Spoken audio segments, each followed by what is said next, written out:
오늘 저는 여러분께 한 가지 질문을 먼저 드리고 싶습니다. 살아오시면서 다시는 일어나지 못할 것 같은 순간이 있으셨습니까? 자녀 문제로 밤새 눈물을 흘리며 하나님께 왜 저입니까? 하고 물으셨던 날이 있으십니까? 사업이 무너지고 사람들에게 손가락질 받으며 교회 문 앞에서 나 같은 사람이 여기 들어가도 될까 하고 망설이셨던 경험이 있으십니까? 아니면 오랜 세월을 믿음으로 살아왔다고 생각했는데 어느 날 자신도 모르게 너무도 큰 실수를 저질러서 스스로가 너무 부끄럽고 하나님 앞에 나아갈 자격이 없다는 생각이 드셨던 적이 있으십니까? 사랑하는 성도님들, 그 마음 정말 잘 압니다. 넘어지고 무너지고 다시 일어서려 해도 무릎이 후들거리는 그 느낌. 내가 과연 괜찮아질 수 있을까 하는 그 의심. 하나님께서 이제는 나를 포기하셨을지도 모른다는 그 두려움.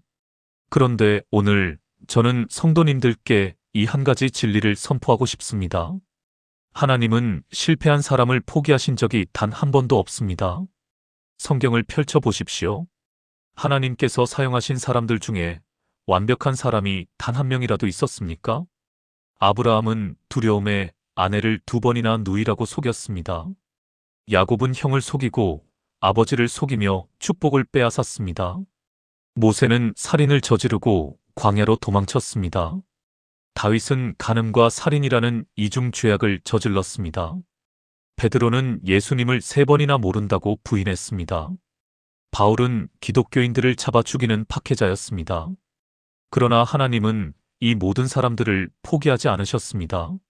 오히려 그 실패의 자리에서, 그 무너짐의 현장에서 하나님은 역사상 가장 위대한 하나님의 종들을 만들어내셨습니다. 오늘 저는 성도님들과 함께 성경 속 4명의 인물을 깊이 들여다보려 합니다. 다윗의 이야기, 베드로의 이야기, 모세의 이야기, 그리고 바울의 이야기.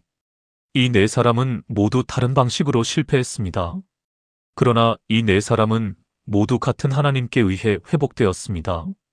그리고 그 하나님은 바로 지금 이 시간 성도님들의 하나님이기도 합니다. 자, 그럼 함께 시작해 보겠습니다. 첫 번째로 다윗의 이야기입니다. 다윗하면 어떤 이미지가 떠오르십니까? 골리앗 앞에 당당하게 서던 소년, 수금을 타며 하나님을 찬양하던 목동, 이스라엘 역사상 가장 위대한 왕, 하나님께서 친히 내 마음에 합한 자라고 부르신 그 사람. 네, 맞습니다. 다윗은 분명 위대한 인물입니다. 그러나 성도님들, 성경은 다윗의 화려한 업적만을 기록하지 않습니다. 성경은 그의 가장 추악한 실패도 낱낱이 기록하고 있습니다. 사무엘하 11장을 펼쳐보시면 이스라엘의 왕 다윗이 저녁 때 침상에서 일어나 왕궁 옥상에서 거닐다가 목욕하는 여인을 보게 됩니다. 그 여인은 햇사람 우리아의 아내 밧세바였습니다. 다윗은 그 자리에서 멈췄어야 했습니다. 눈을 돌렸어야 했습니다. 그러나 다윗은 그렇게 하지 않았습니다. 그는 사람을 보내 밧세바를 궁으로 불러들였고 그녀와 간음을 저질렀습니다. 그리고 그 죄를 숨기기 위해 더 큰 죄를 저질렀습니다. 밧세바의 남편 우리아를 전쟁터 최전방에 배치하여 죽게 만든 것입니다. 이것이 바로 하나님의 마음에 합한 자, 다윗이 저지른 일입니다. 간음, 그리고 계획적 살인. 성도님들, 이 사실이 충격적이지 않으십니까? 우리가 그토록 존경하고 배우고자 했던 다윗이 이런 죄를 저질렀다는 것이. 그러나 바로 이 지점이 성경이 우리에게 말하려는 핵심입니다. 하나님은 다윗의 이 죄를 그냥 덮어두지 않으셨습니다. 선지자 나단을 보내셔서 다윗의 죄를 직면하게 하셨습니다. 나단은 한 가지 비유를 들었습니다. 가난한 사람에게는 어린 양 한 마리밖에 없었는데 부자가 그것을 빼앗아 갔다는 이야기. 다윗이 분노하여 그 사람은 반드시 죽어야 한다고 외치자 나단이 말합니다. 당신이 바로 그 사람입니다. 사무엘하 12장 7절에 기록된 그 말씀입니다. 그 순간 다윗의 마음이 어떠했을지 한번 생각해 보십시오. 왕의 보좌에 앉아있던 그 사람이 자신의 치부가 완전히 드러나는 그 순간, 숨을 곳도 변명할 여지도 없던 그 순간, 다윗은 그때 무너졌습니다. 그러나 다윗은 그 무너짐 속에서 하나님께로 향했습니다. 도망치지 않았습니다. 하나님을 원망하지 않았습니다. 변명하지 않았습니다. 그는 시편 51편에서 이렇게 부르짖었습니다. 하나님이여, 주의 인자를 따라 내게 은혜를 베푸시며 주의 많은 긍휼을 따라 내 죄악을 지워주소서. 시편 51편 1절. 이어서 그는 이렇게 고백합니다. 하나님이여, 내 속에 정한 마음을 창조하시고 내 안에 정직한 영을 새롭게 하소서. 시편 51편 10절. 사랑하는 성도님들, 다윗의 회복은 그가 완벽했기 때문이 아닙니다. 다윗의 회복은 그가 죄를 인정하고 하나님께로 돌아섰기 때문입니다. 그것이 전부입니다. 하나님은 시편 51편의 그 통회하는 마음을 외면하지 않으셨습니다. 하나님은 다윗을 회복시키셨습니다. 그리고 그 다윗의 혈통에서 예수 그리스도가 태어나셨습니다. 마태복음 1장 1절을 보시면 이렇게 시작합니다. 아브라함과 다윗의 자손 예수 그리스도의 계보라. 마태복음 1장 1절. 성도님들, 하나님은 간음하고 살인한 다윗의 혈통을 메시아의 혈통으로 선택하셨습니다. 이것이 무슨 의미인지 아십니까? 하나님은 우리의 실패를 보시는 것이 아닙니다. 하나님은 우리의 회개와 그 회개 이후의 가능성을 보십니다. 성도님들 중에 지금 말할 수 없는 죄책감을 안고 살고 계신 분이 계십니까? 오래전 저지른 실수 때문에 아직도 자신을 용서하지 못하고 계신 분이 계십니까? 다윗의 하나님이 오늘 성도님들에게 말씀하십니다. 내가 진심으로 돌아온다면 내가 너를 회복시킨다. 내 과거가 내 미래를 막지 못한다. 다윗의 시편 51편처럼 오늘 이 자리에서 조용히 하나님 앞에 나아가 보십시오. 하나님, 제 마음을 아십니다. 저를 새롭게 해주십시오. 그 기도 한마디가 회복의 시작입니다. 하나님은 다윗의 하나님이시고 동시에 오늘 이 영상을 보고 계신 성도님들의 하나님이십니다. 진심으로 돌아오는 자를 내치지 않으신다고 성경은 분명히 말씀합니다. 요한복음 6장 37절에서 예수님은 이렇게 말씀하셨습니다. 아버지께서 내게 주시는 자는 다 내게로 올 것이요 내게 오는 자는 내가 결코 내쫓지 아니하리라. 요한복음 6장 37절. 결코 내쫓지 아니하리라.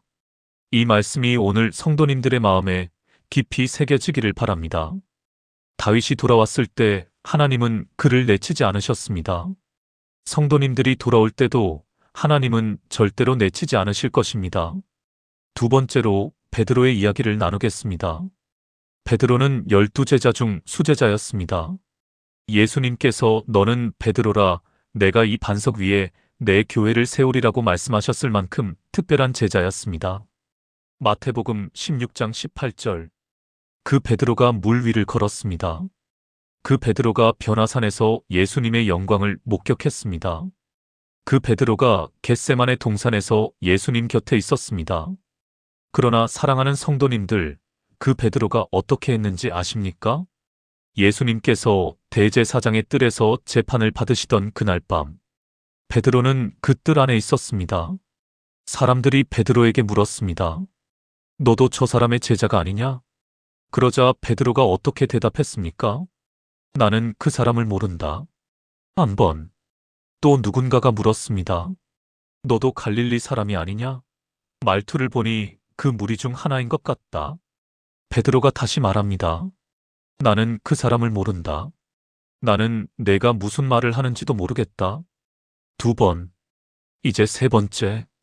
시간이 조금 지난 뒤 또 다른 사람이 말했습니다. 이 사람도 확실히 그와 함께 있었다. 갈릴리 사람이니까. 그때 베드로가 저주하며 맹세합니다. 나는 그 사람을 알지 못한다. 바로 그 순간 닭이 울었습니다. 그리고 예수님께서 돌이켜 베드로를 보셨습니다. 누가복음 22장 61절에 이 장면이 기록되어 있습니다.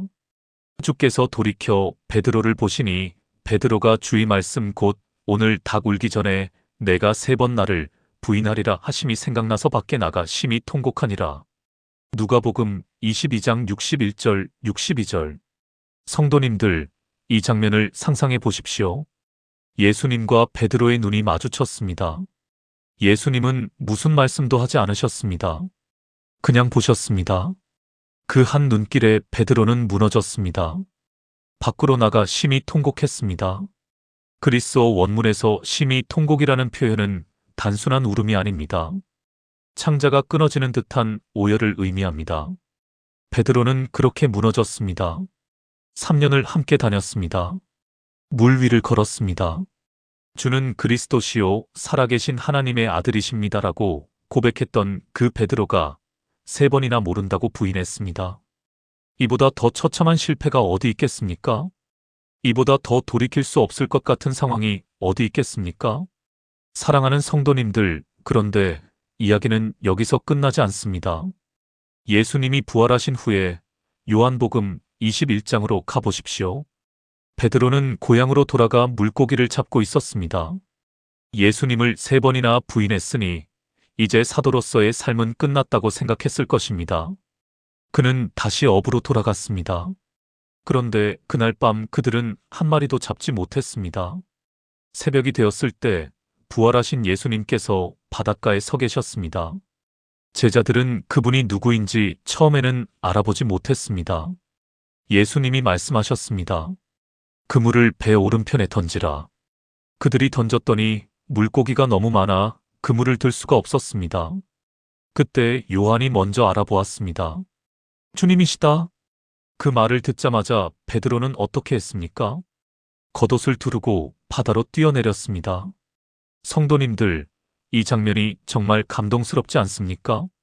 베드로는 주님을 3번이나 부인했음에도 불구하고 주님이라는 말을 듣는 순간 망설임 없이 바다로 뛰어내렸습니다. 그 죄책감을 안고 그 부끄러움을 안고 그럼에도 불구하고 예수님께로 달려간 것입니다. 그리고 예수님은 해변에 숯불을 피우시고 생선과 떡을 준비하고 계셨습니다. 베드로를 책망하려고 기다리신 것이 아닙니다. 베드로를 정죄하려고 기다리신 것이 아닙니다. 식사를 준비하며 기다리고 계셨습니다. 밥을 함께 먹자고. 그리고 식사 후에 예수님은 베드로에게 3번 물으셨습니다. 요한의 아들 시몬아, 내가 이 사람들보다 나를 더 사랑하느냐? 주님, 그렇습니다. 주님을 사랑하는 줄 주님께서 아십니다. 내 어린 양을 먹이라. 요한복음 21장 15절. 3번의 부인을 3번의 고백으로 회복시키셨습니다. 사랑하는 성도님들, 이 말씀을 묵상해 보십시오. 예수님은 베드로의 3번 부인을 기억하셨습니다. 그러나 그 기억을 심판을 위해 사용하지 않으셨습니다. 회복을 위해 사용하셨습니다. 3번을 부인했으니 3번을 고백하게 하셨습니다. 그리고 3번 모두 사명을 주셨습니다. 내 어린 양을 먹이라. 내 양을 치라. 내 양을 먹이라. 성도님들 중에 과거의 실패 때문에 더 이상 하나님께 쓰임받을 수 없다고 생각하시는 분이 계십니까? 그 죄가 너무 커서 다시는 사역을 할 수 없다고, 다시는 교회에서 앞에 서지 못한다고 생각하시는 분이 계십니까? 베드로를 보십시오. 그 베드로가 오순절날 베드로가 일어나 설교했을 때 하루에 3,000명이 회심했습니다. 사도행전 2장 41절. 3번 부인했던 그 입술로 3,000명에게 복음을 전했습니다. 하나님은 우리의 실패를 폐기하지 않으십니다. 하나님은 우리의 실패를 변화시켜 더 큰 사역의 도구로 사용하십니다. 성도님들, 예수님께서 지금 이 시간도 해변에 숯불을 피워놓고 기다리고 계십니다. 요한의 아들 시몬아라고 부르시던 그 음성이 지금 성도님들의 이름을 부르고 계십니다. 부끄러움을 내려놓고 죄책감을 내려놓고 베드로처럼 바다로 뛰어내리십시오. 예수님께로 달려가십시오. 그분은 정죄하려는 것이 아니라 회복시키려고 기다리고 계십니다.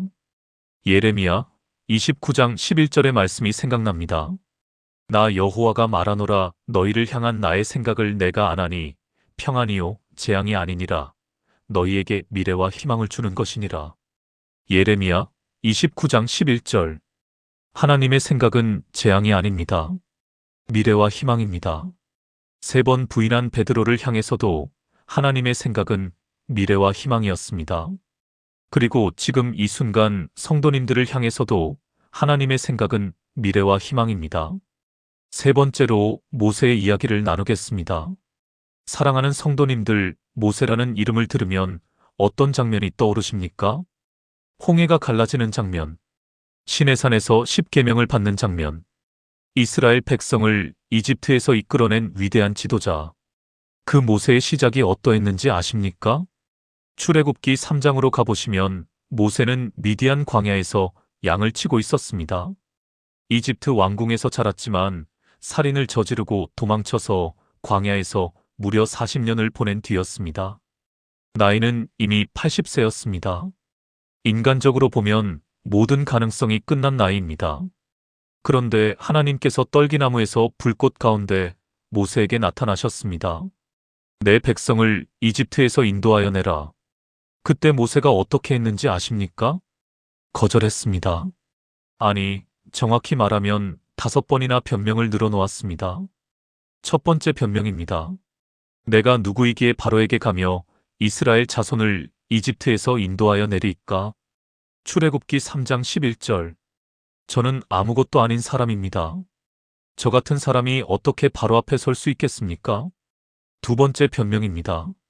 내가 이스라엘 자손에게 가서 이르기를 너희의 조상의 하나님이 나를 너희에게 보내셨다 하면 그들이 내게 묻기를 그의 이름이 무엇이냐 하리니 내가 무엇이라고 그들에게 말하리이까?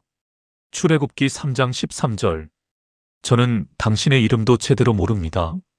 어떻게 대표로 갈 수 있겠습니까? 세 번째 변명입니다. 그러나 그들이 나를 믿지 아니하며 내 말을 듣지 아니하고 이르기를 여호와께서 내게 나타나지 아니하셨다 하리이다. 출애굽기 4장 1절. 사람들이 저를 믿지 않을 것입니다. 저는 신뢰를 잃은 사람입니다. 네 번째 변명입니다. 주여 나는 본래 말을 잘하지 못하는 자니이다. 주께서 주의 종에게 명령하신 후에도 역시 그러하니 나는 입이 뻣뻣하고 혀가 둔한 자니이다. 출애굽기 4장 10절. 저는 말을 못합니다. 연설가가 필요하신데 저는 자격이 없습니다. 그리고 다섯 번째 변명입니다. 주여 보낼 만한 자를 보내소서. 출애굽기 4장 13절. 저 말고 다른 사람을 보내십시오. 사랑하는 성도님들, 이 모습이 보이십니까? 이스라엘 민족의 해방을 이끌 하나님의 종 모세가 5번이나 변명하며 거절한 것입니다.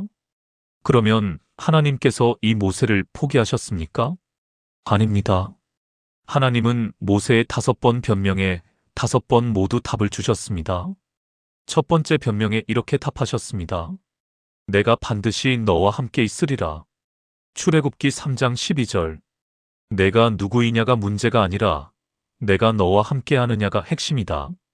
두 번째 변명에는 당신의 이름을 알려주셨습니다. 나는 스스로 있는 자이니라.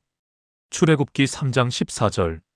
세 번째 변명에는 기적의 능력을 주셨습니다. 지팡이가 뱀이 되게 하시고 나병이 낫게 하시는 표적을 보여주셨습니다. 네 번째 변명에는 이렇게 말씀하셨습니다. 누가 사람의 입을 지었느냐? 누가 말 못하는 자나 못 듣는 자나 눈 밝은 자나 맹인이 되게 하였느냐? 나 여호와가 아니냐? 이제 가라. 내가 내 입과 함께 있어서 할 말을 가르치리라. 출애굽기 4장 11절 12절. 입을 만드신 분이 말할 것을 주신다. 그리고 다섯 번째 변명에는 형 아론을 함께 보내주셨습니다. 사랑하는 성도님들, 이 하나님이 얼마나 놀라우신 분인지 아십니까?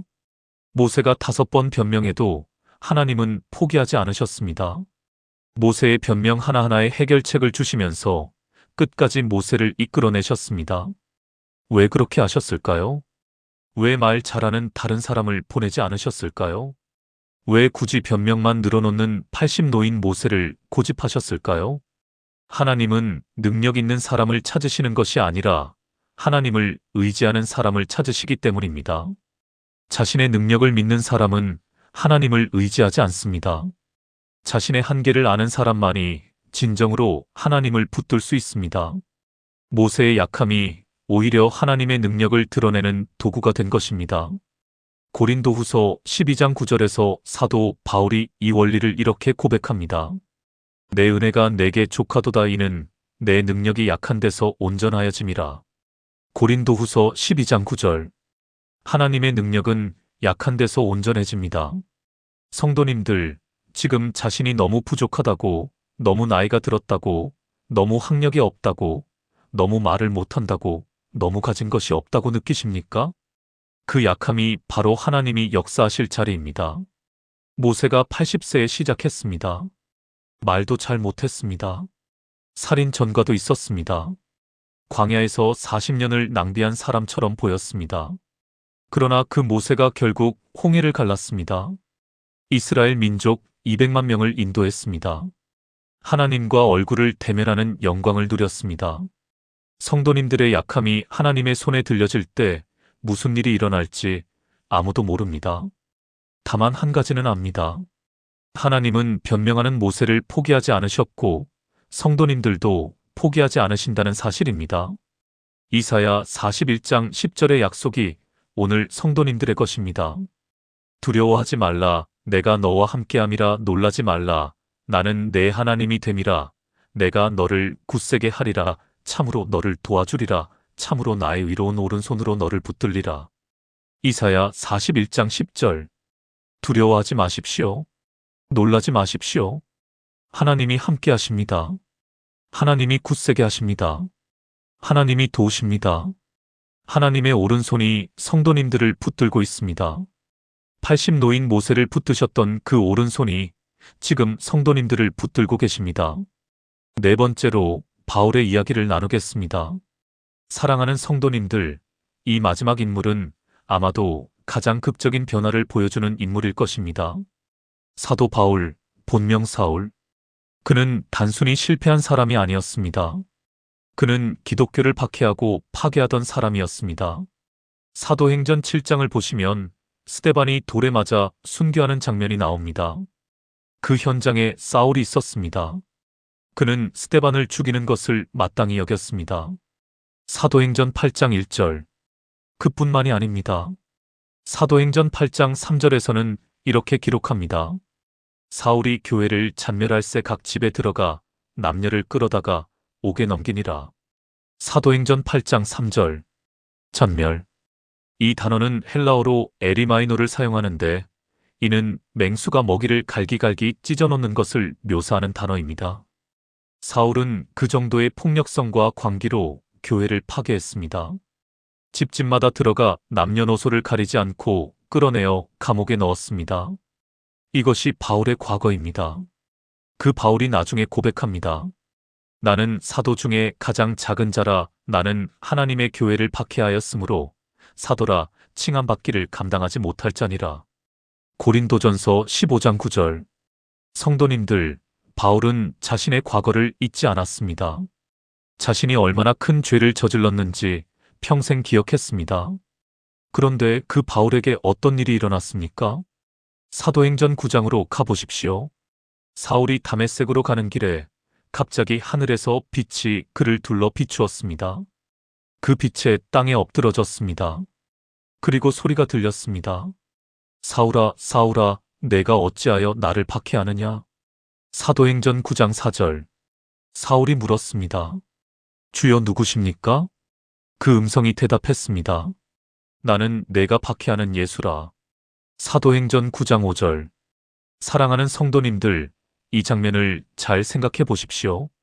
예수님은 교회를 박해하는 사울에게 나타나셔서 그를 죽이지 않으셨습니다. 벌하지 않으셨습니다. 부르셨습니다.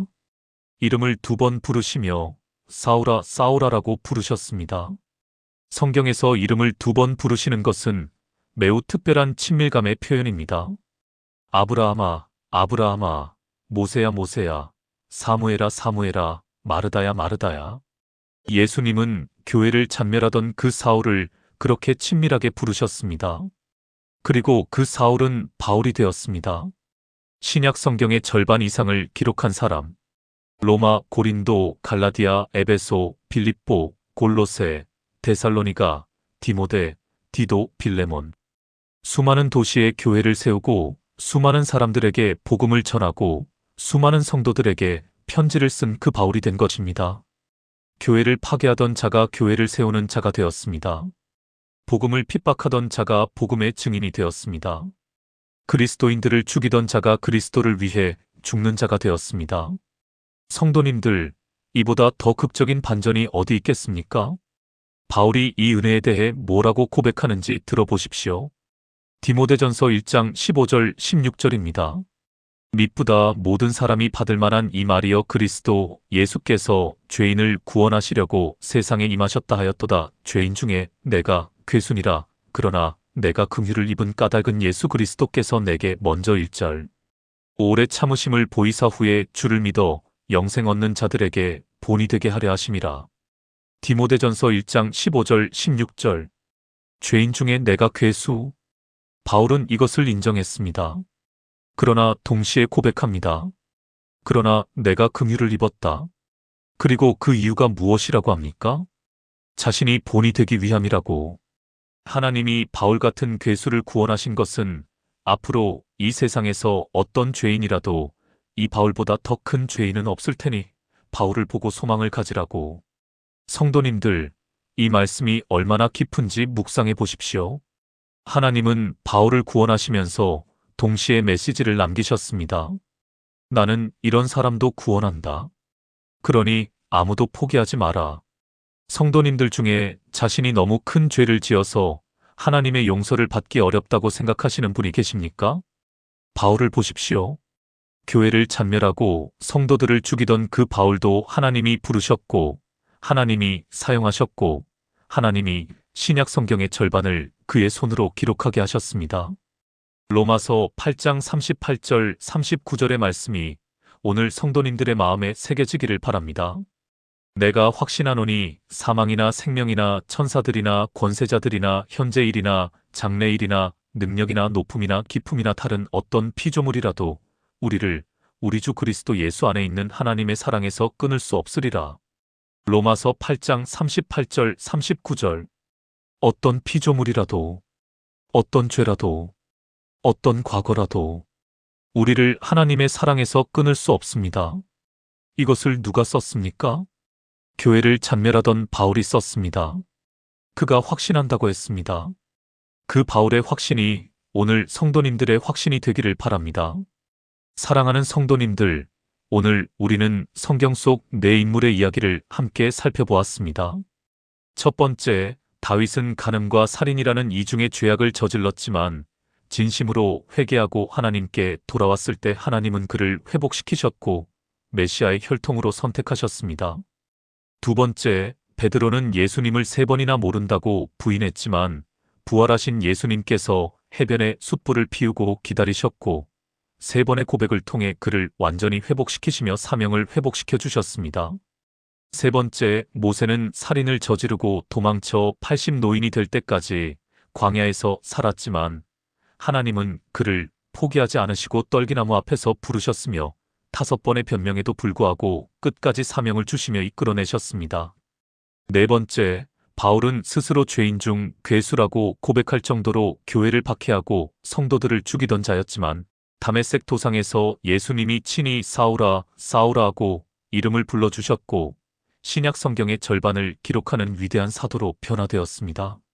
사랑하는 성도님들, 이 네 사람이 공통적으로 우리에게 전하는 메시지가 무엇입니까? 실패가 끝이 아닙니다. 넘어짐이 결말이 아닙니다. 하나님은 포기하지 않으십니다.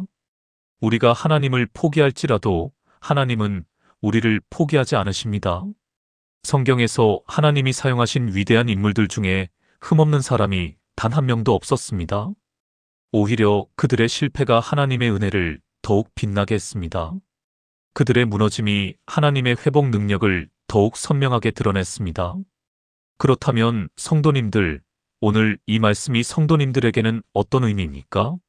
성도님들의 과거는 성도님들의 미래를 막지 못합니다.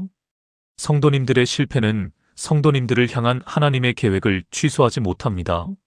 성도님들의 죄악은 하나님의 사랑을 끊을 수 없습니다. 왜냐하면 성도님들의 하나님이 바로 다윗의 하나님이시고 베드로의 하나님이시고 모세의 하나님이시고 바울의 하나님이시기 때문입니다.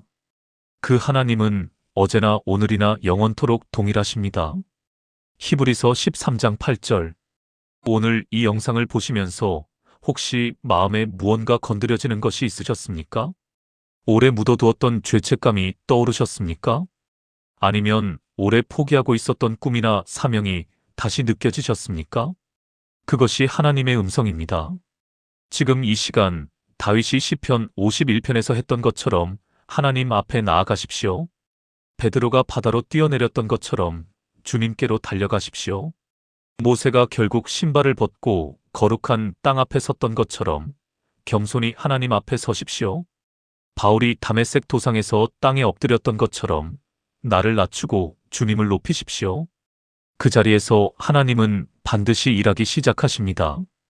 오늘 이 말씀이 은혜가 되셨다면 아래 좋아요 버튼을 꼭 눌러주시기 바랍니다. 단순히 숫자를 위한 것이 아닙니다. 이 말씀이 필요한 또 다른 형제자매들에게 이 은혜가 전해질 수 있도록 도와주시는 것입니다. 그리고 댓글에 하나님은 나를 포기하지 않으신다라고 고백해 주시겠습니까? 그 한 줄 고백이 성도님의 삶을 새로운 방향으로 이끄는 씨앗이 될 수 있습니다. 또한 주변에 지금 많이 힘들어 하시는 분이 계시다면 이 영상을 공유해 주십시오. 낙심한 그분에게 하나님이 포기하지 않으신다는 소망의 말씀이 전해지기를 기도합니다. 사랑하는 성도님들, 오늘 하루도 다윗의 시편 말씀으로 마무리하겠습니다. 의인은 넘어질지라도 완전히 엎드러지지 아니함은 여호와께서 그의 손으로 붙드심이로다. 시편 37편 24절. 넘어질지라도 완전히 엎드러지지 않습니다. 왜냐하면 여호와께서 우리의 손을 붙들고 계시기 때문입니다. 성도님들, 하나님이 지금 이 순간 성도님들의 손을 붙들고 계십니다. 다윗의 손을 붙드셨던 그 손이, 베드로의 손을 붙드셨던 그 손이, 모세의 손을 붙드셨던 그 손이, 바울의 손을 붙드셨던 그 손이 지금 성도님들의 손을 붙들고 있습니다. 그러니 두려워하지 마십시오. 포기하지 마십시오. 다시 일어나십시오. 하나님은 성도님들을 포기하신 적이 없으시고 앞으로도 결코 포기하지 않으실 것입니다. 오늘 하루도 그 사랑 안에서 힘차게 걸어가시기를 주님의 이름으로 축복합니다. 하나님의 은혜와 평강이 성도님들의 가정과 삶 위에 넘치도록 임하시기를 예수님의 이름으로 기도드립니다. 아멘.